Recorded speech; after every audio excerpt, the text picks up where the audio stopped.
आप देख रहे हैं कालचक्र। मैं हूं दिव्या अग्रवाल और मेरे साथ हैं प्रश्न कुंडली विशेषज्ञ पंडित सुरेश पांडे जी।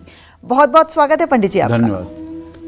जी हाँ, आज गंगा दशहरा है। कहते हैं गंगा में डुबकी लगाने से, उसमें स्नान करने से जन्मों जन्मों के पाप धुल जाते हैं, कष्ट मिट जाते हैं।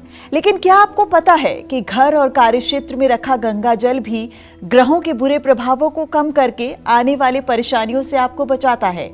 अगर नहीं तो आप बने रहिए हमारे साथ, क्योंकि आज कालचक्र में पंडित सुरेश पांडे जी आपको बताएंगे गंगा जल से जुड़े वो चमत्कारी उपाय जो आपकी किस्मत को संवार सकते हैं। तो ध्यान से देखिएगा आज का कालचक्र। अपनी चर्चा को शुरू करें उससे पहले जानते हैं आज का शुभ मुहूर्त। 25 मई 2026 दिन सोमवार है। आज अधिक ज्येष्ठ मास के शुक्ल पक्ष की 10वीं तिथि कल सुबह 5:10 तक रहेगी। इसके बाद एकादशी तिथि शुरू होगी। उत्तरा फाल्गुनी नक्षत्र कल सुबह 4:08 तक, उसके बाद हस्त नक्षत्र शुरू होगा। वज्र योग रात 3:15 तक, इसके बाद सिद्ध योग शुरू होगा। आज गंगा दशहरा है। आज रवि योग बना हुआ है और इसी क्रम में नित्य की तरह आज भी कुछ अशुभ मुहूर्त हैं, जैसे राहु काल सुबह 7:30 बजे से 9 बजे तक, यमगंड काल सुबह 10:35 से दोपहर 12:18 तक और गुलिक काल दोपहर 2:01 से दोपहर 3:44 तक। इन अशुभ समयों में कोई कार्य या पूर्व दिशा की यात्रा नहीं करनी चाहिए। जय मां विंध्यवासिनी। तो आज गंगा दशहरे के पावन दिन पंडित जी हमें बताएंगे कि गंगा जल के अचूक और बेहद असरदार उपाय। लेकिन उससे पहले गंगा दशहरे के महत्व के बारे में पंडित जी से जान लेते हैं। पंडित जी बताइए ना, गंगा दशहरा क्या होता है और कैसे ये बहुत खास माना जाता है? देखो, आज गंगा दशहरा है। ज्येष्ठ मास के शुक्ल पक्ष की 10वीं तिथि को गंगा दशहरा मनाया जाता है। नारद पुराण के अनुसार ज्येष्ठ मास को मंगलवार के दिन शुक्ल पक्ष की 10वीं तिथि में हस्त नक्षत्र में मां गंगा का मृत्युलोक में अवतरण हुआ था। स्कंद पुराण के अनुसार गंगा दशहरे के दिन व्यक्ति को किसी भी पवित्र नदी में जाकर के स्नान करना चाहिए। ध्यान और दान जरूर करना चाहिए। ऐसा करने से पाप ताप से मुक्ति मिलती है। लेकिन एक बात ध्यान रखिएगा, पाप से मुक्ति तभी मिलेगी जब गंगा नहाने के बाद आप मन में सोचें कि मैं पाप मुक्त हो गया। अगर इसके बावजूद भी आपके दिमाग में ये बात जमा है कि अरे हमने तो अमुक पाप किया है, वो कैसे जाएगा, अमुक पाप किया है, वो कैसे जाएगा, तो पाप नहीं जाएगा। केवल गंगा में नहाने से पाप नहीं जाएगा। गंगा में मन को नहलाएंगे जब ना, तब पाप जाएगा। देवी भागवत, श्रीमद् देवी भागवत के 6वें स्कंध की कथा है कि गंगा जी के किनारे वशिष्ठ जी और विश्वामित्र जी दोनों लोग रहते थे। लेकिन वशिष्ठ जी हरिश्चंद्र को लेकर के विश्वामित्र और वशिष्ठ जी में काफ़ी अनबन हो गई और दोनों ने एक दूसरे को श्राप दे दिया। वशिष्ठ ने कहा कि तुम जाओ बगुला बन जाओ, और विश्वामित्र ने कहा तुम जाओ आड़ी बन जाओ। ये दोनों पंछी हैं। ये लोग जा करके मानसरोवर में रहने लगे और वहाँ नित्य प्रातः सायं ये लोग अपने चोंच और पंजे से लड़ाई करते थे। दोनों जब लहूलुहान हो जाते थे तब युद्ध इन लोगों का समाप्त होता था। ये युद्ध हजारों वर्षों तक चला। तो कहने का मतलब ये है कि गंगा में स्नान करने के बाद भी अगर आपके अंदर बदले की भावना नहीं समाप्त हो रही है, गंगा में स्नान करने के बाद भी अगर आपका माया मोह नहीं समाप्त हो रहा है, गंगा में स्नान करने के बाद भी अगर आप सदाचार के रास्ते पर नहीं चल रहे हैं, तो फिर गंगा नहाने का फायदा क्या है?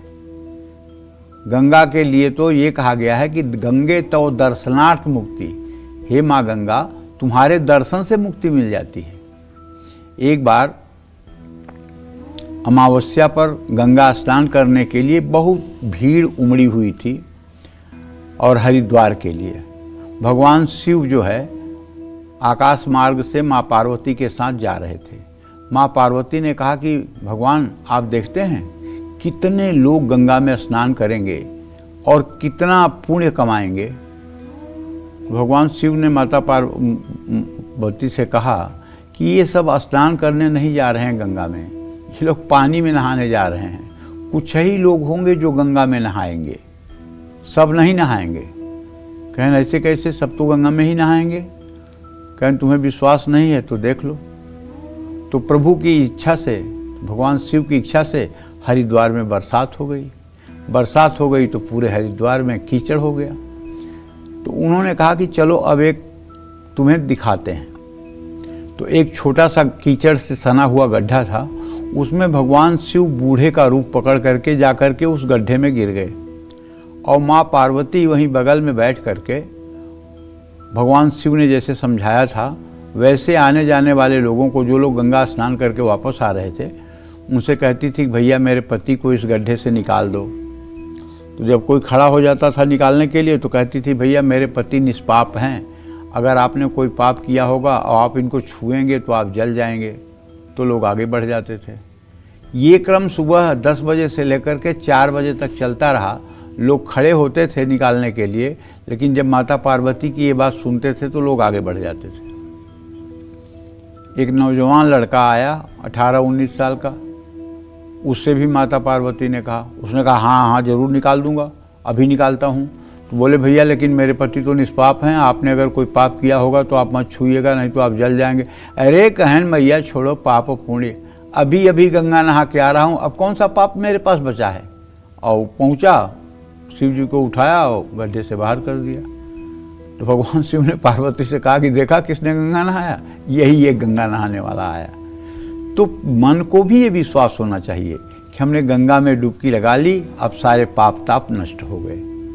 मन एवं मनुष्याणाम कारण बंध मोक्ष हो। मैं इसलिए कह रहा हूँ कि मनुष्य का मन ही जो है बंधन और मोक्ष का कारण है। अगर आपके मन ने मान लिया कि आप मुक्त हैं तो आप मुक्त हैं, अगर आपके मन ने मान लिया कि आप बंधन में हैं तो आप बंधन में हैं। और ये गंगा दशहरा का पर्व, गंगा स्नान, ये हर प्रकार से मुक्ति प्रदान करने वाला दिन माना जाता है। घर के पास अगर कोई पवित्र नदी ना हो तो अपने पानी में ही आप गंगा जल मिला करके दिव्य स्नान कर लीजिए।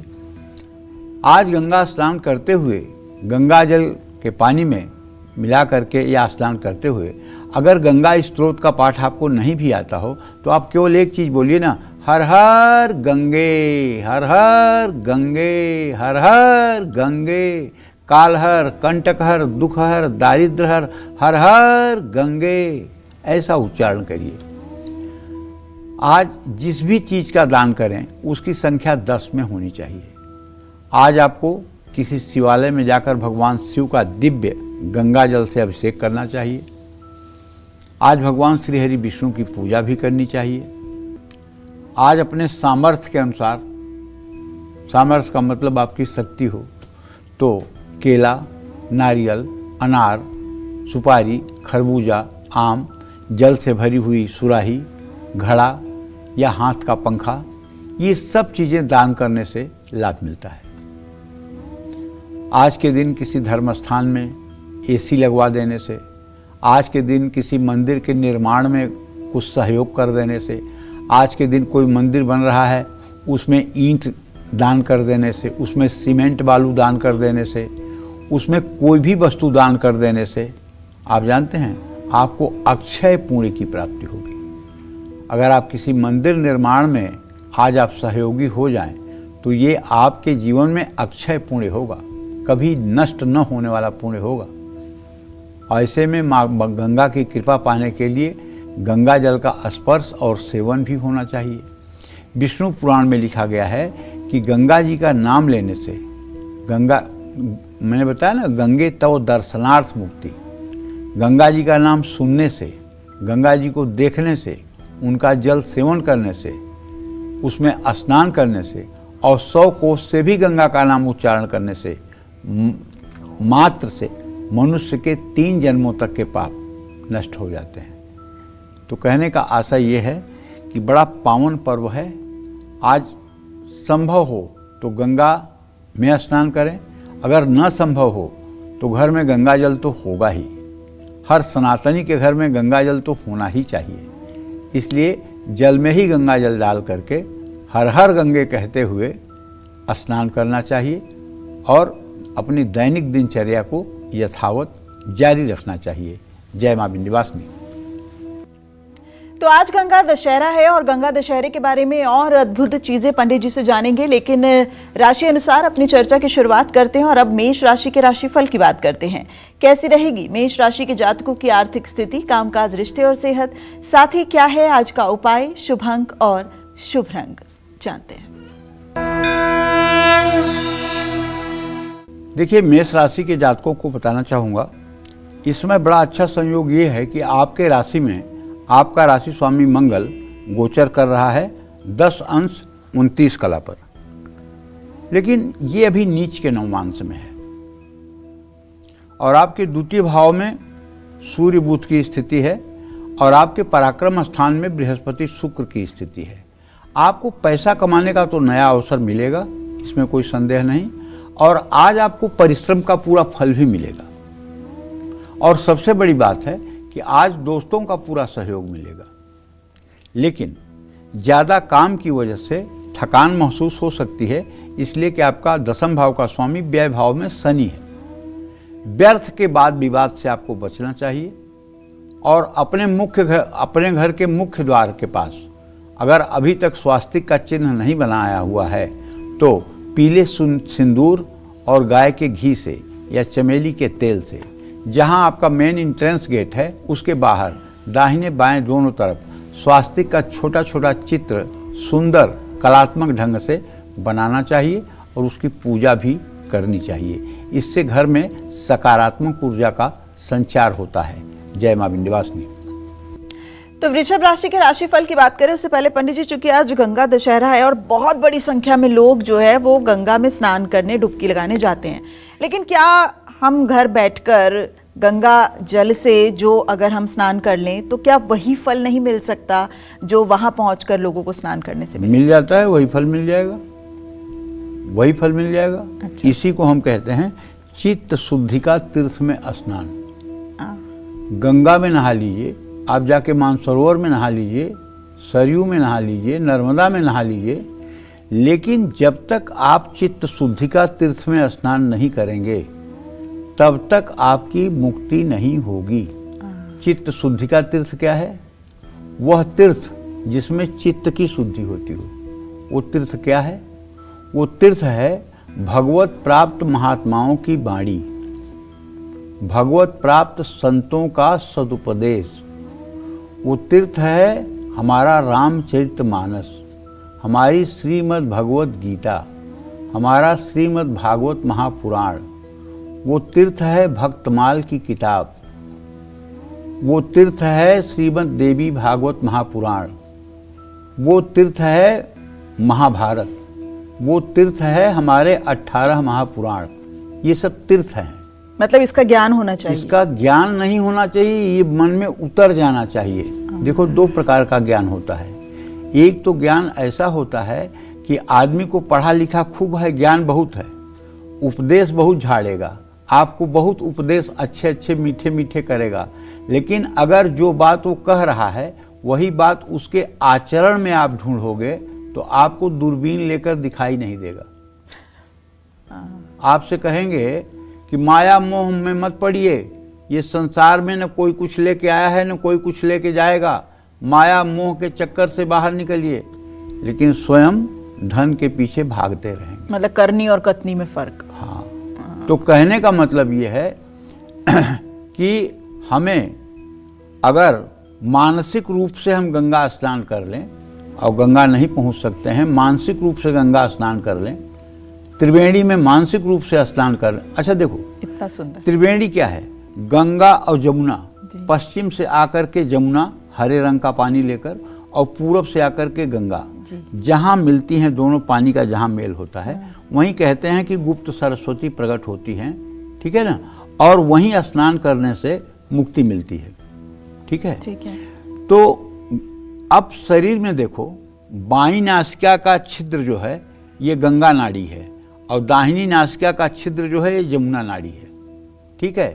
दोनों एक साथ चलते ही नहीं हैं, और जब दोनों चलते हैं तो उसको सरस्वती स्वर या सुषुम्ना नाड़ी कहते हैं, ठीक है ना।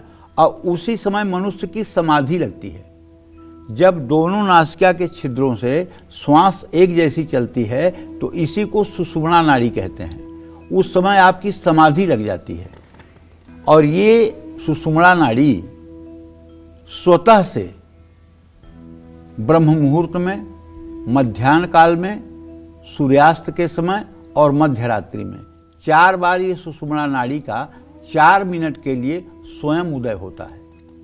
बाकी जो मतलब कि संत महात्मा ऋषि मुनि हैं वो सुषुम्ना नाड़ी का प्रवाह चाह कर के कर लेते हैं। अच्छा।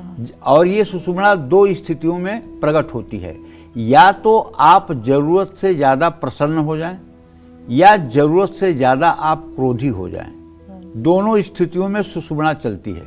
जब देवता या ऋषि मुनि किसी के ऊपर जरूरत से ज़्यादा प्रसन्न होते हैं तो उसे वरदान देते हैं। अच्छा। और जब जरूरत से ज़्यादा देवी देवता या मतलब कि संत महात्मा किसी के ऊपर कुपित होते हैं तो श्राप देते हैं। और वो वरदान इसलिए फलित होता है कि सुषुम्ना में दिया गया है, वो श्राप इसलिए फलित होता है कि वो सुषुम्ना में दिया गया है।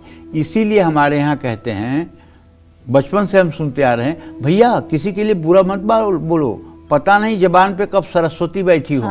यहाँ जबान पे सरस्वती बैठने का तात्पर्य है कि पता नहीं सुषुम्ना नाड़ी कब चल रही हो, और सुषुम्ना नाड़ी में कही हुई बात तुरंत सत्य हो जाएगी। इसलिए लोग अपने बच्चों का नाम बहुत अच्छा रखते थे, राजा, विक्रम, ये वो, मतलब बड़ा नाम, रानी। तो जब आप सुषुम्ना नाड़ी में किसी को राजा कह देंगे तो वो अगर नहीं राजा होगा तो राजा जैसा हो जाएगा। हाँ, हाँ, हाँ। आजकल तो ऐसा नाम निकला हुआ है 2-2 अक्षर का जिसका कोई अर्थ नहीं है, और जब माता पिता से पूछो कि ऐसा नाम क्यों रख दिया तो कहेंगे गूगल में इसका तो ये अर्थ होता है। गूगल में जितने ज्ञानी लोग हैं सबने अपना मत दे दिया है। लेकिन पंडित जी, आप जो बता रहे थे कि शरीर की फिर इन 3 चीजें जब मिलेंगी, त्रिवेणी की जो आप बात कर रहे थे, तो वो मिलेंगी तब आपका यही सच्चा संगम है बेटा। हाँ। यही सच्चा संगम है, यही सच्ची त्रिवेणी है। जितने ऋषि मुनि हैं वो समाधि की अवस्था में जब जाते हैं तो सुषुम्ना नाड़ी चलती है, और समाधि की अवस्था में जब जाते हैं तभी प्रभु का दर्शन होता है। वो स्थूल त्रिवेणी है, ये सूक्ष्म त्रिवेणी है। इस सूक्ष्म त्रिवेणी में गोता लगाने के लिए कहा गया है। बहुत सुंदर। और इस सूक्ष्म त्रिवेणी में जब आप गोता लगाओगे तो आपको आत्म साक्षात्कार हो जाएगा। जाने जेहि जग जाई हेराई, जागे जथा स्वपन भ्रम जाई। जिसको जानने के बाद कुछ जानना शेष ही नहीं रह जाता है। लेकिन विडंबना कि भारत जैसे देश में भी पैदा होने के बाद अभी 95% लोगों को ये पता ही नहीं है कि हमारी बाईं नाक से सांस चल रही है कि दाहिनी, कब बाईं से चलती है, कब दाहिनी से, कब ये ट्रांसफर होती है, लोगों को आभास ही नहीं होता। क्यों? ये आभास तब होगा जब इस पर आप अपने मन को एकाग्र करेंगे, जब आप इसको साधने का प्रयास करेंगे। और जिस दिन मनुष्य की ये सामर्थ्य हो जाए कि बाईं नाक से श्वास चल रहा है और आपने अपने मन को ठाट दिया कि अब दाहिनी नाक से चलने लगे, तो तुरंत दाहिनी नाक से चल जाए, उसी दिन सिद्धि मिल गई, उसी दिन आपको भगवत साक्षात्कार हो गया। जिस दिन आपके अंदर स्वर बदलने की प्रक्रिया आ गई, उस दिन आप अच्छे कोटि के साधक बन गए। सुषुम्ना चलाने की क्षमता आपके अंदर आ गई, आप देवतुल्य हो गए। देखो, यद पिंडे तद ब्रह्मांडे। प्रयाग में स्थूल त्रिवेणी है और शरीर में सूक्ष्म त्रिवेणी है। इस त्रिवेणी में गोता लगाने वाला कभी भी पाप योनियों में नहीं जाता है। तो हर गंगा समय जाने की मुक्ति को ही प्राप्त होता है। लेकिन ये अभ्यास और ये योग साधना कठिन है। बिना गुरु की कृपा के, और बिना सद्गुरुओं के आश्रय के, बिना उनकी जूठन खाए, बिना उनका चरण रज लिए ये संभव नहीं है। ये इतना कहने में आसान जरूर है, लेकिन ये आसान नहीं है। और ये करने के लिए आपको प्राणायाम का भी सहारा लेना पड़ेगा। सुषुम्ना नाड़ी के जागरण के लिए आपको प्रयास करना पड़ेगा, क्योंकि हमारी दो नाड़ियां जागृत हैं, इड़ा और पिंगला। सुषुम्ना जागृत नहीं है। सुषुम्ना जब जागृत हो जाएगी तो उसके बाद भूत भविष्य वर्तमान आपको ऐसे दिखाई देगा जैसे आप टेलीविजन के स्क्रीन पे पूरी दुनिया देख रहे हो। बिल्कुल। तो गंगा दशहरे पर ये आशीर्वचन पंडित जी से आगे भी लेते रहेंगे, लेकिन वृषभ राशि के राशिफल की बात कर लेते हैं। कैसी रहेगी वृषभ राशि के जातकों की आर्थिक स्थिति, कामकाज, रिश्ते और सेहत, साथ ही क्या है आज का उपाय, शुभ अंक और शुभ रंग, आइए जानते हैं। वृषभ राशि में इस समय बुधादित्य योग चल रहा है। सूर्य और बुध की युति बनी हुई है। बुध आपके धनेश हैं और सूर्य देव आपके चतुर्थेश हैं। धन लाभ के योग भी बनेंगे। थोड़ी सेविंग्स भी, बचत भी आप कर पाएंगे। अगर आप नौकरी करते हैं तो पक्का है कि आपकी तरक्की होगी। परिवार और बच्चों के साथ पूरा समय बिताने का अवसर मिलेगा। खुद को मानसिक तौर पर मजबूत रखें। पैसों के लेन देन में सावधानी बरतें। भगवान विष्णु को पीला चंदन लगाएं। शुभ अंक आपके लिए 5 है। शुभ रंग आपके लिए आसमानी है। जय मां विंध्यवासिनी। तो गंगा दशहरे पर स्नान और दान का कितना बड़ा महत्व है, ये तो आपने जान लिया। अब पंडित जी से जानते हैं गंगा जल के वो आसान और असरदार उपाय जिनको करने से व्यक्ति को अपार धन के साथ चल अचल संपत्ति का भी सुख मिल सकता है। आइए जानते हैं पंडित जी, ये कौन से उपाय हैं? धन और संपत्ति प्राप्ति के लिए आज गंगा दशहरा पर हरिहर स्त्रोत का पाठ आप कर सकते हैं। बेल, पलाश, खैर की लकड़ी से अपने घर में हवन कर सकते हैं। आर्थिक परेशानी से मुक्ति के लिए आज गंगा दशहरा पर एक शीशी में गंगा जल भरकर उसमें सफ़ेद गुंजा के बीज डालकर और रोज श्री सूक्तम के 16 मंत्रों का सुबह शाम पाठ करना चाहिए। कर्ज अगर नहीं उतर रहा है, कारोबार में रुकावट आ रही है, तो किसी भी सोमवार या गुरुवार को किसी पीतल या चांदी के बर्तन में गंगा जल डालकर ढक्कन लगाकर उसे घर के ईशान कोण में आपको रखना चाहिए। 1 या 2-3 महीने पर अगर गंगा जल थोड़ा कम हो जाए तो उसे फिर से भर देना चाहिए। इस गंगा जल का किसी और काम में प्रयोग नहीं करना चाहिए।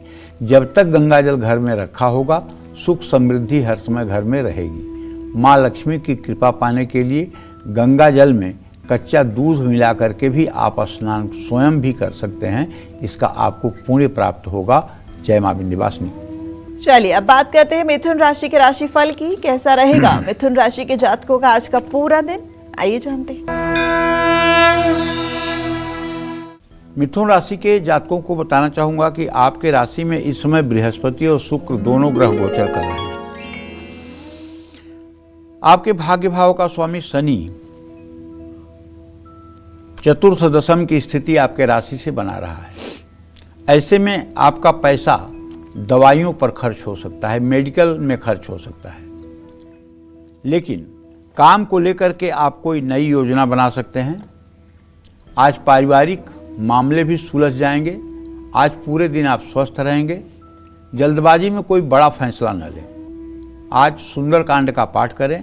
शुभ अंक आपके लिए 3 है। शुभ रंग आपके लिए सफेद है। जय मां विंध्यवासिनी। मिथुन के बाद अब बारी कर्क राशि का राशिफल जानने की। तो कैसा रहेगा आज का पूरा दिन, आइए जानते हैं। देखिए, कर्क राशि के जातकों को बताना चाहूंगा कि आज आपका राशि स्वामी चंद्रमा इस समय कन्या राशि में 1 डिग्री पर गोचर कर रहा है और आपके धन भाव का स्वामी सूर्य आय भाव में बुध के साथ स्थित है। ऐसे में हम ये कह सकते हैं कि अगर आप शेयर मार्केट के एक्सपर्ट हैं तो अगर आप शेयर मार्केट में या किसी प्रॉपर्टी में निवेश करते हैं तो आपको फ़ायदा मिलेगा। आज आप नया काम भी शुरू कर सकते हैं और आज आपको अपनी माँ या माँ समान किसी से बहस नहीं करनी चाहिए और दिल को पीड़ा पहुंचाने वाली बात नहीं बोलनी चाहिए। आज आपको मौसमी बीमारियां परेशान कर सकती हैं। बच्चों की आदतों पर नज़र रखें। तांबे के लोटे में गंगा जल भरकर घर में छिड़कें। शुभ अंक आपके लिए 2 है। शुभ रंग आपके लिए हल्का गुलाबी है। जय मां विंध्यवासिनी। आज गंगा दशहरा है, इसलिए आज कालचक्र में पंडित सुरेश पांडे जी हमें गंगा जल के बेहद आसान, असरदार और चमत्कारी उपाय बता रहे हैं। आज गंगा दशहरा पर ही नहीं बल्कि किसी भी शुभ मुहूर्त में गंगा जल घर या कार्यक्षेत्र में रखकर कुछ खास उपाय करने से कैसे सुख समृद्धि तो आएगी ही, साथ ही नौकरी और कारोबार में भी दिन दोगुनी और रात चौगुनी तरक्की मिलेगी। ये जानते हैं पंडित जी से। पंडित जी, आज गंगा जल को लेकर क्या खास उपाय कर सकते हैं? अगर हम यहाँ पर भी इस वक्त बैठे हुए हैं तो क्या गंगा जल के सिर्फ छींटे मात्र से ही हम पूरी तरीके से शुभ हो सकते हैं?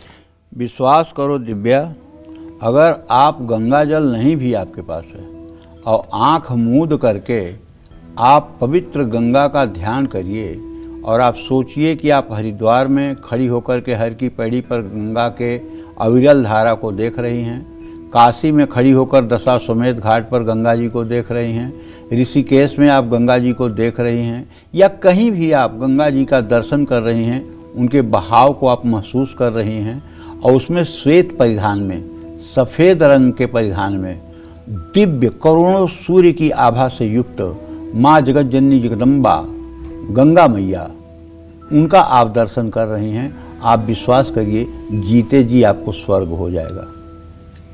सूक्ष्म नाड़ी। हाँ, तो कहने का मतलब ध्यान की स्थिति में अगर आप वहाँ पहुँच रहे हैं, हमारे यहाँ शास्त्रों में 3 प्रकार की पूजा का वर्णन किया गया है, कायिक, वाचिक, मानसिक। कायिक का मतलब होता है काया से पूजा।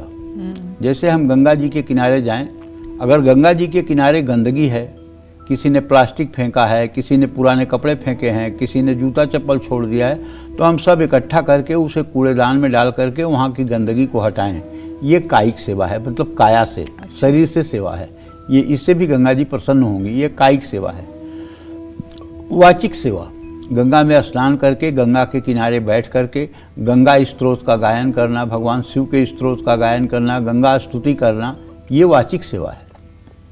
मानसिक सेवा, जहाँ भी आप हैं वहीं से गंगा जी का ध्यान करके, गंगा जी में मानसिक रूप से डुबकी लगाते हुए, गंगा जी में ही अर्घ देते हुए और गंगा जी से निकल करके मानसिक रूप से गायत्री मंत्र का जप करते हुए, मानसिक रूप से प्राणायाम करते हुए और दिव्य गंगा माँ के स्वरूप का चिंतन करते हुए अगर हम इस ध्यान की अवस्था में खो जाते हैं तो ये सबसे उच्च कोट की साधना है।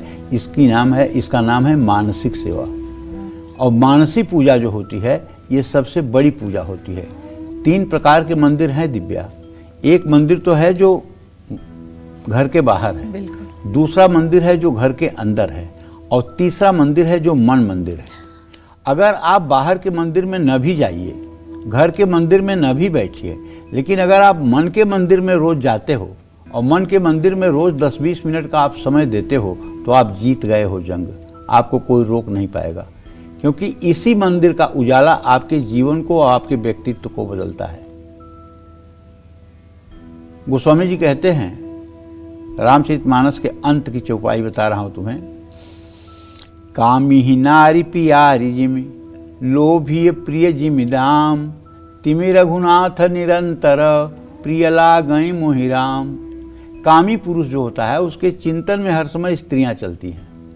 लोभी प्रिय जीवन दाम, लोभी व्यक्ति जो होता है उसको हर जगह केवल लोभ ही दिखाई देता है कि मंदिर में गया है तो देखता है कि भगवान कितना महंगा महंगा गहना पहने हैं, यहाँ से कैसे 2 रुपए का फ़ायदा हो जाए, यहाँ मुझे कैसे कुछ लाभ हो जाए। उसे और कुछ नहीं दिखाई देता, केवल लाभ दिखाई देता है। हर समय उसके दिमाग में लाभ कैसे होगा ये चलता रहता है।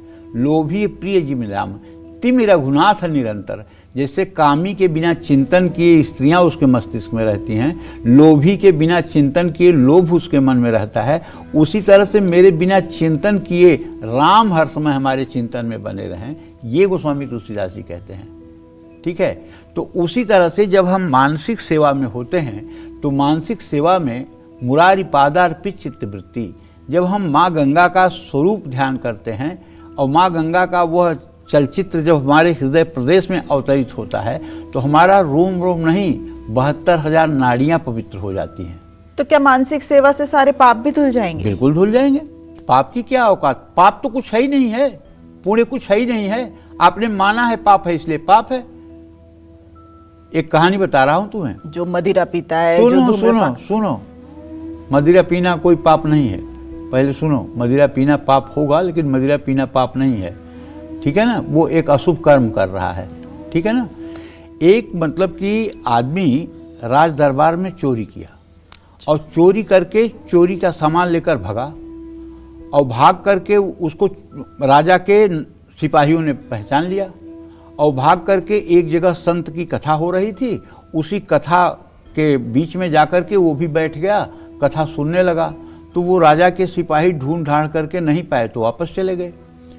तो कथा में जो बैठे हुए थे, कथा कह रहे थे महाराज जी, वो कह रहे थे कि देखो, जिसने मतलब कि कोई कथा सुनी और कथा में जिसने संकल्प ले लिया कि अब आज के बाद मैं गलत काम कभी नहीं करूँगा, ठीक है, तो उसके पुराने जितने पाप होते हैं वो नष्ट हो जाते हैं और उसका तत्काल से नया जन्म शुरू हो जाता है। और जब नया जन्म शुरू होता है तो उसमें कोई पाप नहीं लगता है। तो जब सब लोग चले गए, कथा विश्राम हुआ, तो वो गया महाराज जी के पास। महाराज जी, आप कहते हैं कथा सुनने के बाद अगर कोई संकल्प कर ले कब मैं पाप नहीं करूँगा तो नया जन्म हो जाता है। महाराज जी ने कहा हाँ मैंने कहा है तो ऐसा होता है।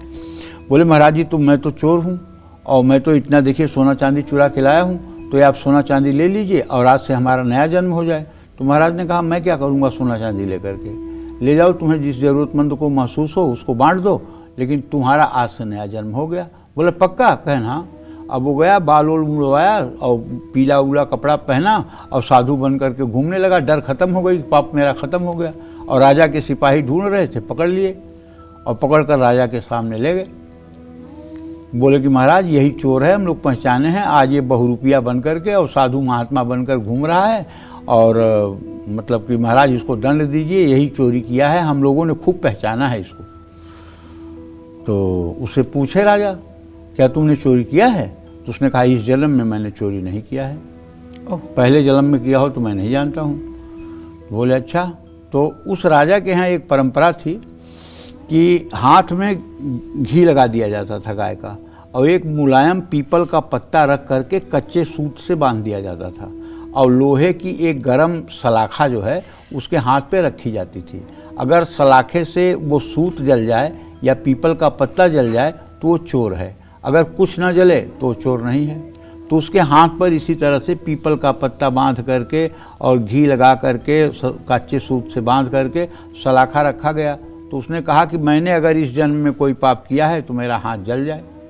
तो हाथ नहीं जला, सलाखा हट गई।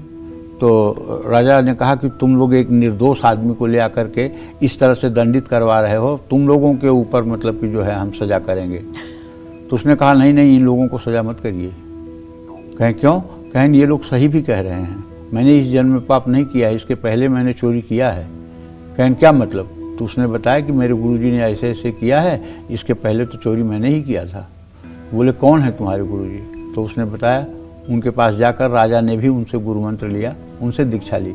अगर आप ये प्रतिज्ञा कर लें कि आज से मेरा नया जन्म शुरू हुआ, अब इस जन्म में हम कोई पाप नहीं बनने देंगे, अब हम इस जन्म में जानबूझकर खान पान से लेकर रहन सहन तक, चिंतन से लेकर के और किसी तरह का कोई बुरा कर्म नहीं होगा, अब तक जो किए उसको भगवान देखें। तो भगवान गीता में कहते हैं क्षिप्रम भवति धर्मात्मा शाश्वत शांति निगच्छति कौन्तेयम प्रतिजानीहि न मे भक्त प्रणश्यति। क्षिप्रम भवति धर्मात्मा, जो मेरी शरणागति में आता है त्राहिमाम करके कि आप संभाल लो मुझे, क्षिप्रम भवति धर्मात्मा, वो तुरंत धर्मात्मा मैं उसे बना देता हूँ। शाश्वत शांति निगच्छति, उसको शाश्वत शांति दे देता हूँ। कौन्तेयम प्रतिजानी, एक कुंती पुत्र अर्जुन ठीक से जान लो, न मे भक्ता प्रणश्यति, मेरे भक्त का कभी नाश नहीं होता है। तो इसलिए शरणागत वत्सल भगवाना, भगवान शरणागत को हर तरह के पाप ताप से मुक्त कर देते हैं, चाहे वो मदिरा से भी हो और चाहे वो कुसंग का करने वाला हो, चाहे किसी तरह का हो। जब उसके मन में पश्चाताप की अग्नि जले और उसके अंदर मतलब समर्पण का भाव जागृत हो और भगवान की शरणागति ले और उसके बाद प्रतिज्ञा करे कि अब कुछ नहीं करेंगे और कुछ गलत काम न करे, तो उसके पाप ताप का शमन हो जाता है। जय मां विंध्यवासिनी। तो पंडित जी साथ ही ये भी बताइए कि सुख समृद्धि पाने के लिए गंगा दशहरा के दिन आज क्या कुछ करना चाहिए, थोड़े से कुछ उपाय बताइए। देखिए, सुख समृद्धि पाने के लिए शिव मंदिर या घर में शिवलिंग के सामने बैठ करके शिवलिंग पर गंगा जल से अभिषेक करना चाहिए, शिव स्तुति पढ़नी चाहिए, शिव जी के 1000 नामों से शिवलिंग पर हो सके तो 1000 बिल्वपत्र रखना चाहिए। अगर आपको व्यवसाय में बहुत ज़्यादा नुकसान हो रहा है तो आज गंगा दशहरा के दिन गंगा जल हाथ में लेकर के आपको 24 बार गायत्री मंत्र बोलना चाहिए और गंगा जल को अपने कार्य क्षेत्र की दीवारों पर छिड़कना चाहिए। देखिए, हाथ में गंगा जल टिकेगा नहीं, इसलिए दक्षिणावर्ती शंख में आप गंगा जल ले लीजिए, उसको दाहिने हाथ पे दक्षिणावर्ती शंख रख लीजिए और 24 बार गायत्री मंत्र का उच्चारण करिए। ओम भूर्भुवः स्वः तत्सवितुर्वरेण्यं भर्गो देवस्य धीमहि धियो यो नः प्रचोदयात्, ऐसा 24 बार बोलिए और फिर शंख को बाएं हाथ में लीजिए, थोड़ा सा दूर्वा ले लीजिए, दूर्वांकुर समझ रहे हैं ना, दूब घास जिसको बोलते हैं, और जल में उसको डाल करके और अपने घर की सारी दीवारों पर और फर्श पर छिड़क दीजिए। इससे आपके घर की नेगेटिविटी भी दूर होगी और आपके घर पर अगर कोई ऊपरी बाधा होगी वो भी समाप्त होगी। जो लोग इस नियम का सप्ताह में एक बार पालन करते हैं उनके घर में कभी नेगेटिविटी नहीं होती है। और सफ़ेद चंदन को 1 हफ्ते तक अपने घर में रखना चाहिए, चंदन का धूप बत्ती दिखाना चाहिए और फिर उसे अपने तिजोरी में रख लेना चाहिए। कार्य क्षेत्र में हर पूर्णिमा पर भी गंगा जल छिड़कना चाहिए। मैं तो कहूँगा कि हर पूर्णिमा पर हर सनातनी को अपने घर में सत्यनारायण भगवान की कथा का भी आयोजन करना चाहिए। अगर कारोबार का घाटा इससे रुक जाएगा और आपकी उन्नति होने लगेगी। कारोबार में अगर आपके फैक्ट्री में मशीनें बार बार खराब हो रही हैं और आप परेशान हैं तो महीने में 1 बार गंगा जल में केसर और हल्दी घोलकर उससे मशीनों पर स्वास्तिक का चिन्ह बनाएं, इससे भी आपको लाभ मिलेगा। अगर हर मशीन पर आप थोड़ा सा गंगा जल लीजिए, उसमें सिंदूर मिलाइए और थोड़ा सा उसमें चमेली का तेल या गाय का घी मिला करके हर मशीनों पर आप स्वास्तिक का चिन्ह बना दीजिए, तो मैं दावे के साथ कह सकता हूँ अनायास मशीनों को बिगड़ने की परेशानी से आप बच जाएंगे। जय मां विंध्यवासिनी। तो गंगा दशहरे पर ये दिलचस्प चर्चा जारी रहेगी, लेकिन अब जान लेते हैं सिंह राशि का राशिफल कैसा रहेगा सिंह राशि के जातकों का आज का पूरा दिन। आइए जानते हैं। देखिए, सिंह राशि के जातकों को बताना चाहूंगा कि आपका राशि स्वामी सूर्य इस समय आपके आजीविका स्थान में बुध के साथ गोचर कर रहा है। आपके धन भाव का स्वामी बुध है और आपके शरीर भाव का स्वामी सूर्य है। सूर्य और बुध की युति ये निश्चित रूप से अयाचित धन लाभ योग बनाती है। इससे अचानक कहीं से आपको धन दौलत मिल सकती है। आत्मविश्वास के साथ आप क्रिएटिव काम करेंगे। परिवार के साथ किसी यात्रा पर भी जाने का संयोग बन रहा है। मौसमी बीमारियां आपकी सेहत को थोड़ा सा प्रभावित कर सकती हैं। नेगेटिव नकारात्मक बात करने वाले लोगों से दूरी बनाइए। पंछियों को दाना पानी दें। शुभ अंक आपके लिए 9 है। शुभ रंग आपके लिए केसरिया है। जय मां विंध्यवासिनी। जिन लोगों की शादी नहीं हुई है या जिनकी शादी हो गई है लेकिन मैरिड लाइफ अच्छी नहीं है या शादीशुदा जीवन में सब कुछ अच्छा होने के बाद भी संतान सुख नहीं है, तो ऐसे में आपको गंगा जल के कौन से उपाय करने चाहिए? आइए जानते हैं पंडित जी से। पंडित जी, मतलब मनचाहा जीवन साथी, मैरिड लाइफ में परेशानी, संतान सुख, इनके लिए भी गंगा जल का कोई उपाय? देखो, सही बात तो ये है कि जो कन्याएं 12 साल की उम्र के बाद सोमवार का व्रत करती हैं और हर सोमवार को शिवलिंग पर गंगा जल अर्पित करती हैं, उन्हें निश्चित रूप से भगवान विष्णु की तरह तेजस्वी, योग्य और हर प्रकार से आयुष्मान जीवन साथी की प्राप्ति होती है। और जो पुरुष हर सोमवार को शिवालय में जा करके भगवान शिव की पूजा अर्चना करता है और शिवालय में खड़े होकर ओम नमः शिवाय का जप करता है, उत्तर दिशा में मुंह करके ओम नमः शिवाय बोलता है और जरूरतमंद लोगों की मदद करता है, उसके लिए जीवन संगिनी भी लक्ष्मी के रूप में ही मिलती है। तो अगर हम ये बात कहें तो दुनिया समझेगी कितना दकियानुसी बात बोलते हैं कि पत्नी के लिए चलो तपस्या करो। अरे पत्नी तो मिलना होगा मिल जाएगा, ना मिलना होगा ना मिले, तो पत्नी के लिए कौन सी तपस्या की बात है? लेकिन हमारे श्रीमद् भागवत महापुराण में लिखा हुआ है कि करदम ऋषि ने 10,000 वर्ष तक दाहिने पैर के अंगूठे पर खड़े होकर के भगवान श्रीहरि विष्णु की उग्र तपस्या की थी। तब भगवान विष्णु ने प्रकट होकर के उनसे कहा वरदान मांगो। तो उन्होंने वरदान में क्या मांगा जानते हो? कि मुझे मेरे योग्य एक पत्नी चाहिए। भगवान विष्णु ने कहा तथास्तु। मनु महाराज अपनी कन्या को देवहूति को लेकर के आएंगे, परसों आपसे ब्याह देंगे, ठीक है। और देवहूति का विवाह उनसे हुआ। और भगवान विष्णु ने यह भी कहा कि आपके 9 कन्याएं होंगी, और इस वरदान भले आपने नहीं मांगा, लेकिन पुत्र के रूप में 10वां मैं जन्म लूंगा स्वयं। और वही कपिल भगवान के नाम से प्रकट हुए। और उन्होंने माता देवहूति को बहुत ही अच्छा सांख्य योग का मतलब कि उपदेश किया है। अब उस बात पे आऊँगा तो बहुत देर लग जाएगी, लेकिन एक पत्नी पाने के लिए 10,000 वर्ष तक तपस्या करने वाले करदम ऋषि को अगर ध्यान में रखा जाए, तो जीवन संगिनी पाने के लिए अगर हम कुछ दिनों तक सदाचार पूर्वक रह करके और जगत जननी जगदम्बा और भोलेनाथ की आराधना करें, तो इसमें बुराई क्या है जी? इसमें कौन सा मतलब पिछड़ापन हो जाएगा? लेकिन लोगों को तो बहुत इंसल्ट फील होगी, कह रही पत्नी के लिए पूजा कर रहा है, ईगो पे आ जाएगी। हाँ। तो इसी तरह से लड़कियां आजकल नहीं, पूजा पाठ से कोई मतलब नहीं है, जो मिल गया मिल गया, चल गया चल गया, नहीं तो 3 दिन बाद डाइवोर्स तो पक्का ही है। अगर लड़कियां भी संस्कारित होकर के और पूजा पाठ में धर्म का, देखो बेटा, आपके पास धन कितना भी हो जाए, दौलत कितनी भी हो जाए, डिग्री कितनी भी हो जाए, आपका रुतबा कितना भी हो जाए, लेकिन अगर आपका पारिवारिक जीवन ठीक नहीं है, अगर आपके पारिवारिक जीवन में समरसता नहीं है, अगर पारिवारिक जीवन आपका आनंदमय नहीं है, तो आपका हर धन दौलत रुपया पैसा आपको तनाव के अलावा सुख नहीं दे सकता। और आपके जीवन में भौतिक संसाधनों की कमी भी है। और यदि आपका पारिवारिक जीवन अच्छा और सरल है, तो निश्चित रूप से आप अभाव में भी रह करके कभी अभाव नहीं महसूस करेंगे, बल्कि आप शांत चित्त और प्रसन्नता के ही साथ जीवन व्यतीत करेंगे। इसलिए मनुष्य के लिए इस संसार में जब आया है, तो पारिवारिक जीवन की सबसे बड़ी महत्वपूर्ण स्थिति है। पारिवारिक जीवन बहुत अच्छा होना चाहिए। कहते हैं दिन नष्टम भोजनम जन्म नष्टम कुभार्या। तो पुरुषों को चाहिए कि जा करके हरिद्वार में गंगा स्नान करके विवाह के पहले 5 किलो चावल, 1 मोती की माला, 3 मीटर सफ़ेद कपड़ा किसी ब्राह्मण को दान करें। और महिलाओं को भी चाहिए कि उस शिवालय में जा कर के नित्य भगवान शिव की पूजा आराधना करें, नहीं तो सोमवार को भगवान की पूजा आराधना करें और भगवान शिव को खीर का भोग सोमवार को लगाएं।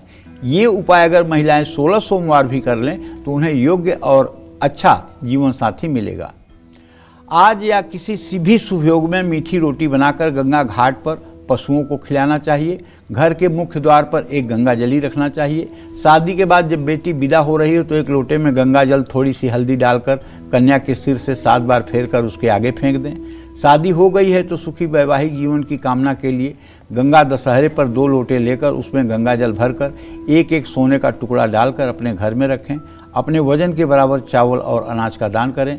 संतान सुख पाने के लिए जौ के आटे में गंगा जल मिलाकर उसकी गोलियां बनाकर मछलियों को खिलाएं। जय मां विंध्यवासिनी।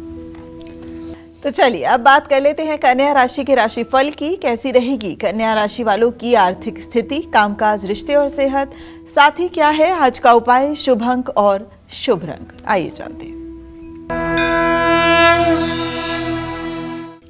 आज कन्या राशि के जातकों को बताना चाहूँगा कि आपके राशि में चंद्रदेव विराजमान है और आपका राशि स्वामी भाग्य भाव में सूर्य के साथ विराजमान है।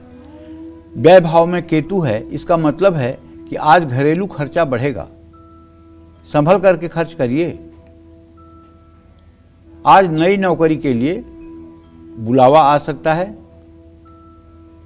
अगर जीवन साथी से किसी बात पे अनबन है तो बातचीत करके मामला सुलझाने में कोई बुराई नहीं। बाहरी खान पान आपके स्वास्थ्य को बिगाड़ सकता है। ऑफिस पॉलिटिक्स से बचें। तुलसी के पौधे की देखभाल करें। शुभ अंक आपके लिए 7 है। शुभ रंग आपके लिए हरा है। जय मां विंध्यवासिनी। चलिए अब बात करते हैं खराब होती सेहत और बिगड़ते स्वभाव की। इन दोनों ही परेशानियों को गंगाजल के आसान और चमत्कारी उपाय से कैसे दूर कर सकते हैं, आइए जानते हैं पंडित जी से।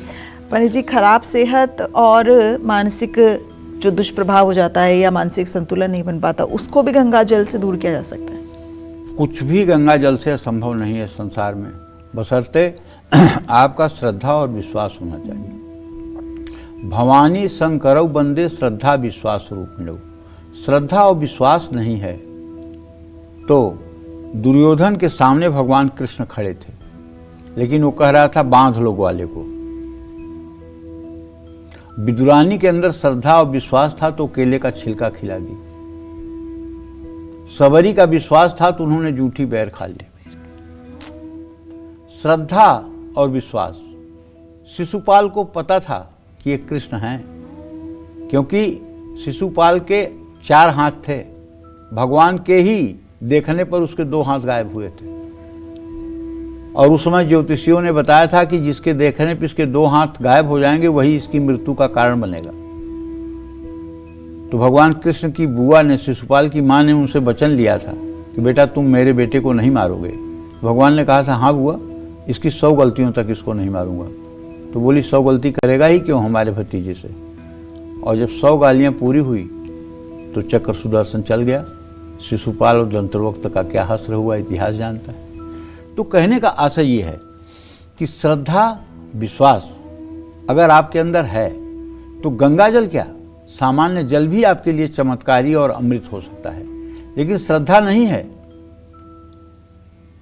तो गंगा जल में भी, जैसे मछुआरों के लड़के दुनिया गंगा में नहाती है और वो एक रस्सी में एक मतलब कि जाल नहीं, एक मतलब कि लोहे की छड़ को हाँ। दोनों तरफ से रस्सी से बांध करके उसके बीच में चुंबक डाल देते हैं और उसी को ऐसे गंगा जी में फेंक करके फिर रस्सी को खींचते हैं। तो जितना मतलब कि सिक्का लोग फेंके रहते हैं वो सब चिपक करके आ जाता है। हाँ, बिल्कुल, बिल्कुल। हाँ। तो यदि गंगा जल को आप मान रहे हैं कि मुक्ति का द्वार है तो मुक्ति कर देगी, लेकिन यदि गंगा जल को आप मान रहे हैं कि कुछ इसमें से सिक्के निकल आएंगे तो आप सिक्के निकाल लो।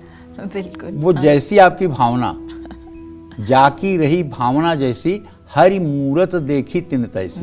आप जो मतलब चाहते हो। अब जैसे एक बात सुनो ना, कोई पंडित जी किसी के यहाँ पूजा कराने जा रहे हैं, महालक्ष्मी की पूजा कराने जा रहे हैं। पंडित जी का संकल्प है कि आज तो दिव्या के यहाँ जा रहा हूँ, 1100 तो मिलेंगे ही। घर से मन बना लिया है कि 1100 तो मिलेंगे, तो महालक्ष्मी 1100 रुपया आपसे उनको दिलवा देंगी। उनकी मनोकामना पूरी हो गई। लेकिन दिव्या ने ये मतलब कि संकल्प लिया है कि आज की पूजा के बाद मुझे एक बड़ा सा घर चाहिए, एक अच्छी सी गाड़ी चाहिए और हमारी लाइफ सेटल्ड हो जाए। तो अब इतना महालक्ष्मी दिव्या के लिए करेंगी। जैसा आपका संकल्प, उन्होंने 1100 का संकल्प किया, उनका 1100 का संकल्प पूरा हो गया। आपने जो संकल्प किया आपका संकल्प पूरा होगा। तो यहाँ तो मानसिक रूप से हम कितना मजबूत होकर के क्या संकल्प लेकर के चल रहे हैं, ये बड़ी बात है जी। तो कहने का मतलब, आपका बच्चा अगर ज़्यादा नकारात्मक सोचता है, उसके कुंडली में यदि विषयोग है, चंद्रमा शनि की युति है या पापक ग्रह के साथ चंद्रमा फंसा हुआ है, या मंगल राहु की युति है, या सूर्य मंगल की युति है, गुस्सैल है, तो आप उसके ऊपर समय समय पर गंगा जल छिड़कते रहिए। बच्चे को चांदी के गिलास में पानी पिलाइए, उसे एकाग्र बनने के लिए कहिए। स्वभाव की बात करता हूँ, अगर आपकी सेहत, अच्छी सेहत के लिए आप भगवान शिव पार्वती की पूजा करिए, गंगा जल से भगवान शिव का अभिषेक करिए, मृत संजीवनी मंत्र का जप करिए, बेल की लकड़ी से हवन करिए, 7 प्रकार के अनाज दान करिए। हार्ट अटैक, ब्लड प्रेशर की समस्या से बचने के लिए 5 मुखी रुद्राक्ष को गंगा जल से धोकर शिवलिंग पर चढ़ाइए। परिवार में कोई हमेशा बीमार रहता है तो सिरहाने चांदी के बर्तन में गंगा जल भरकर उसमें केसर डालकर रखें। पानी में गंगा जल मिलाकर स्नान करें। घर में किसी को बुरे सपने आते हैं तो सोने से पहले अपने सिरहाने गंगा जल रखकर सोएं। ये सब उपाय आपको लाभ पहुंचाएंगे। जय मां विंध्यवासिनी। तो चलिए राशि अनुसार चर्चा को आगे बढ़ाते हुए बात करते हैं तुला राशि के राशिफल की। कैसा रहेगा तुला राशि वालों का आज का पूरा दिन, आइए जानते हैं। तुला राशि के जातकों के धन भाव का स्वामी मंगल है, जो अपने भाव को पूर्ण दृष्टि से देख रहा है। इसका मतलब आज आपको आमदनी का नया जरिया मिलने वाला है और मान्यवर आज आपको धन लाभ भी होगा पक्का। नई नौकरी मिल सकती है अगर आप पहले से ट्राई कर रहे हैं तो। लेकिन पुराने विवादों से दूर रहने की कोशिश करिए। नियमित पानी का सेवन करिए और दूसरों के पछड़े में मत पड़िए। आज सूर्य नमस्कार जरूर करिए। शुभ अंक आपके लिए 3 है। शुभ रंग आपके लिए सफ़ेद है। जय मां विंध्यवासिनी। तो अगर घर में वास्तु दोष और कुंडली में ग्रह दोष है तो हर सुख होते हुए भी आप सुख भोग नहीं पाएंगे। बड़े से बड़े वास्तु दोष और ग्रह दोष को गंगा जल कैसे दूर कर सकता है, आइए जानते हैं। पंडित जी, ग्रह दोष है, वास्तु दोष है, तो गंगा जल का कौन सा खास उपाय करें? देखो, ये तो सही बात है कि अगर घर में वास्तु दोष हो, कुछ वास्तु दोष ऐसे होते हैं कि जो अच्छे खासे आदमी को मतलब कि नारकीय जीवन जीने के लिए विवश कर देते हैं। ठीक है। और आजकल मतलब कि कमर्शियलाइज गांव में तो अभी भी मतलब कि सोच समझ करके पिंड बना करके घर का निर्माण होता है, लेकिन शहरों में तो जो ज़मीन जितने फीट मिली उस पर बन जाता है। और अक्सर लोग, अब तो कुछ लोग जागरूक हो रहे हैं, वास्तु के हिसाब से घर बना रहे हैं। और पहले तो ये था कि बिल्डर के जहाँ मन में आया तहाँ उसने बना दिया और उसको तो बेच कर जाना है, उसको कौन सा उसमें रहना है। तो उल्टे सिल्टे जो मतलब कि वास्तु दोष वाले घर हैं उसमें रहने वाले लोग आए दिन परेशान रहते हैं, कभी बीमारी से, कभी गरीबी से, कभी शुभ कार्य न होने से। समझ रहे हो ना। कुछ वास्तु दोष ऐसे होते हैं जिनका कोई शास्त्रों में निराकरण नहीं है, जैसे ईशान कोण में टॉयलेट हो जाना, ईशान कोण में सीढ़ियाँ हो जाना, और साउथ वेस्ट का कटा होना, साउथ वेस्ट में गड्ढा होना, साउथ वेस्ट में मतलब कि गहरी ज़मीन होना। ठीक है। बगल में शमशान होना, बगल में हॉस्पिटल होना, टी पॉइंट पर घर होना, ये सब ऐसे वास्तु दोष हैं जो ज़िंदगी में कभी पनपने नहीं देते हैं आदमी को। तो वास्तु माने क्या? वास्तु माने प्रकृति के अनुकूल व्यवस्था। जैसी प्रकृति है विश्व की, उसी के अनुकूल हमारा जीवन हो जाए तो यही वास्तु है।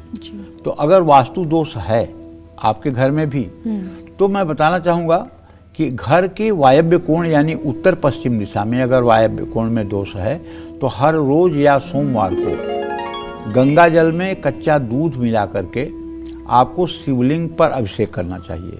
शिव चालीसा का श्रद्धापूर्वक पाठ करना चाहिए। हर रोज गंगा जल में हल्दी मिलाकर पूरे घर में छिड़कना चाहिए। दक्षिणावर्ती शंख घर में मंदिर में स्थापित करके उसमें गंगा जल भर के रखना चाहिए। पूजा के बाद अपने मुख्य द्वार पर शंख में भरा हुआ गंगा जल छिड़कना चाहिए। हर वास्तु दोष दूर होगा और सुख सौभाग्य की वृद्धि होगी। अगर आपकी कुंडली में सूर्य ग्रह कमजोर है तो हर रोज पानी में गंगा जल और तिल मिलाकर स्नान करिए। कुंडली में गुरु कमजोर है तो गुरुवार को पानी में पीली सरसों और थोड़ा सा गंगा जल मिलाकर स्नान करिए। राहु ग्रह को मजबूत करने के लिए हफ्ते में एक बार अपने घर में गंगा जल के छींटे जरूर मारिए, इससे आपको लाभ मिलेगा। जय मां विंध्यवासिनी। तो चलिए अब बात कर लेते हैं वृश्चिक राशि की। वृश्चिक राशि का राशिफल आज का कैसा रहने वाला है और कैसा रहेगा आज का पूरा दिन, आइए जानते हैं। आज वृश्चिक राशि पर सूर्य बुध की संपूर्ण दृष्टि है। अगर देखा जाए तो मंगल की भी पूर्ण दृष्टि है। तो आज आपको पुराने निवेश से फायदा मिल सकता है। अगर कहीं पहले से आपने पैसा लगाया है प्रॉपर्टी में या मतलब कि शेयर में, तो उससे फायदा मिल सकता है। आज सीनियर्स का पूरा साथ आपको मिलेगा। आज परिवार का भी पूरा सहयोग आपको मिलेगा। मानसिक स्वास्थ्य का भी ध्यान रखें। किसी से धोखाधड़ी बिल्कुल ना करें। आज गौ सेवा जरूर करें। शुभ अंक आपके लिए 5 है। शुभ रंग आपके लिए मैरून है। जय मां विंध्यवासिनी। चलिए अब बात करते हैं धनु राशि की। क्या कहता है धनु राशि का राशिफल, कैसा रहेगा आज का पूरा दिन, आइए जानते हैं। यद्यपि आपके धनु राशि पर बृहस्पति और शुक्र की पूरी दृष्टि है, लेकिन व्यय भाव पर व्यय मंगल की भी दृष्टि है। इसका मतलब फिजूल खर्ची मत करिए।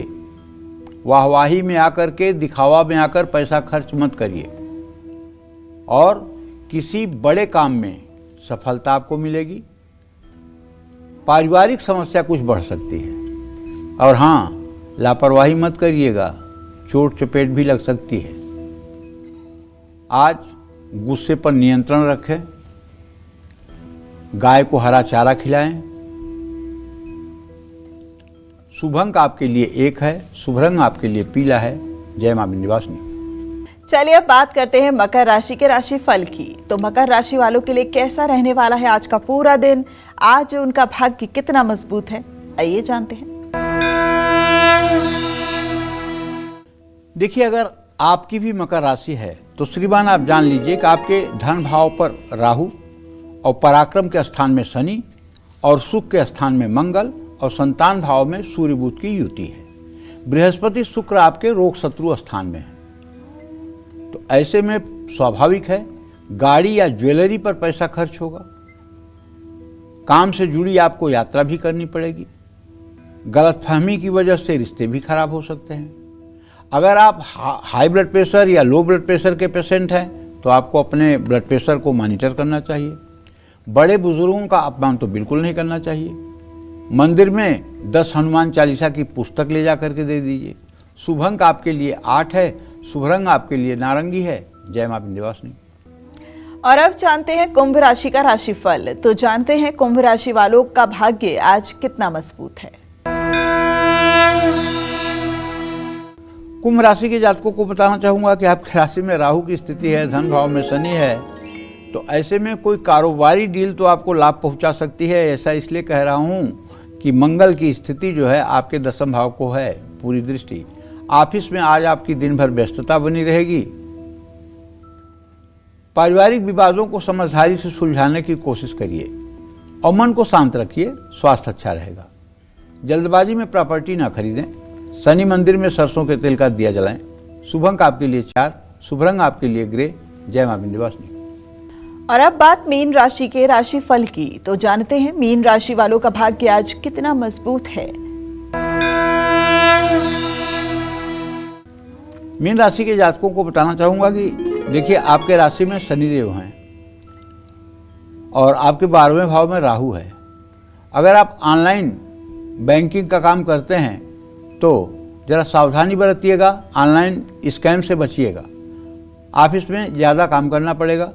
लंबे समय बाद अपनों से मुलाकात होगी। डाइजेशन से जुड़ी समस्या हो सकती है। हो सके तो आज यात्रा न करें। शनि चालीसा का पाठ करें। शुभ अंक आपके लिए 3 है, शुभ रंग आपके लिए बैगनी है। जय मां विंध्यवासिनी। इस स्पेशल सेगमेंट में पंडित जी हमारे दर्शकों को नमक से जुड़े कौन से अपशगुन बताने वाले हैं, आइए जानते हैं। बताइए पंडित जी, नमक से जुड़े अपशगुन भी होते हैं? बहुत होते हैं और सब सुनी होगी तुमने, जाना होगा, लेकिन तुम्हें ध्यान नहीं है। हाथ से नमक का गिरना अशुभ माना जाता है। नमक को कभी भी खुले में नहीं रखना चाहिए। नमक को कभी भी बाएं हाथ से नहीं उठाना चाहिए। इससे घर में मां अन्नपूर्णा का अस्थायी वास नहीं हो पाता है। नमक गिरने के बाद उसे पैर से नहीं हटाना चाहिए। ऐसा करने से जीवन में दुख और दरिद्रता बढ़ती है। थाली में नमक बच जाए तो उसे पानी में बहाएं, वरना दरिद्रता बढ़ती है। कोई व्यक्ति आपसे नमक मांगता है तो कभी भी उसे हाथ में नमक ना दें। ऐसा करने से उस व्यक्ति से आपका मनमुटाव हो सकता है। रात के समय नमक खरीद कर घर न लाएं। नमक को आग में भी ना डालें। घर में नमक ऐसे डिब्बे में रखें जिसमें नमी ना आ सके। नमक को हमेशा कांच के बर्तन में रखना चाहिए। हाथ से बार बार नमक गिरना अपशकुन होता है। नमक को लोहे और स्टील के बर्तन में कभी ना रखें। नमक को लोहे के बर्तन में रखने से चंद्रमा और शनि से अशुभ फल मिलते हैं। इन सब बातों का ध्यान रखेंगे तो सुखमय जीवन व्यतीत होगा। जय मां विंध्यवासिनी। तो इसी के साथ पंडित जी आज हमारे दर्शकों को इतनी सुंदर जानकारी देने के लिए आपका बहुत बहुत शुक्रिया। धन्यवाद। उम्मीद करते हैं आपको आज का हमारा विषय बहुत पसंद आया होगा। कल फिर एक नए विषय और आपकी परेशानियों को दूर करने के लिए ढेरों उपाय लेकर हम आएंगे पंडित सुरेश पांडे जी के साथ। तब तक कालचक्र की पूरी टीम को दीजिए इजाजत। देश दुनिया की तमाम खबरों के लिए देखते रहिए News 24। नमस्कार।